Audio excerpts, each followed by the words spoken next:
المزمور 40. تسنيت الرب وأنا صابر، وهو يتلفت ليا وسمع غواتي. طلعني من الحفرة الهلاك، من الطين البلاصة المغيسة. حط رجلي على الصخرة وثبت الخطوات ديالي، ودار فمي ترنيمة جديدة، ترنيمة تسبيح لإلهنا. بزاف غيشوفوا وغيخافوا وغيتكلوا على الرب. سعدات الراجل اللي دار ثقته في الرب وما تلفتش جهة المتكبرين ولا اللي كيتبعوا الكذوب. أمور كتيرة درتيها الرب إلهي، درتي أمور عجيبة وكملتي الخطاط ديالك لينا. وخا نبغي نخبر بيهم ونتكلم عليهم، راهم كتار وما كيتحسبوش. ما فرحتي لا بذبيحة ولا بتقديمة، ولكن عطيتيني ودنين باش نسمع.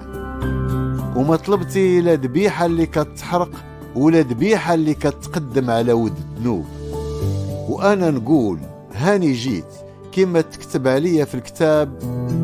الفرحة ديالي هي ندير مرادك أربي، والشرع ديالك راه مخبي في قلبي.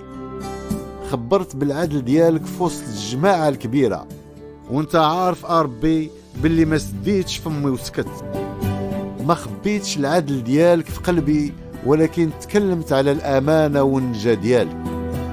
وما خبيتش رحمتك والحق ديالك على الجماعة الكبيرة. إيوا أربي ما تحبسش المحنة ديالك عليا، خلي رحمتك والحق ديالك يحفظوني على الدوام. راه مصايب كتار داروا بيا، ذنوبي كلهم تبعوني وما بقيتش قادر نشوف.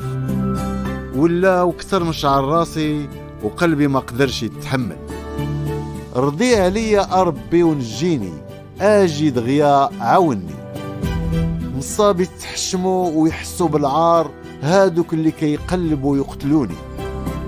مصابي تغلبوا ويخزاو هادوك اللي كيتمناو ويأديوني. مصاب الحشمة تسد فام هادوك اللي كيضحكوا عليا. مصابي فرحوا ويسعدوا بيك قاع هادوك اللي كيقلبوا عليك. مصاب هادوك اللي كيبغيو النجاة ديالك يبقاو يقولوا على الدوام الرب عظيم.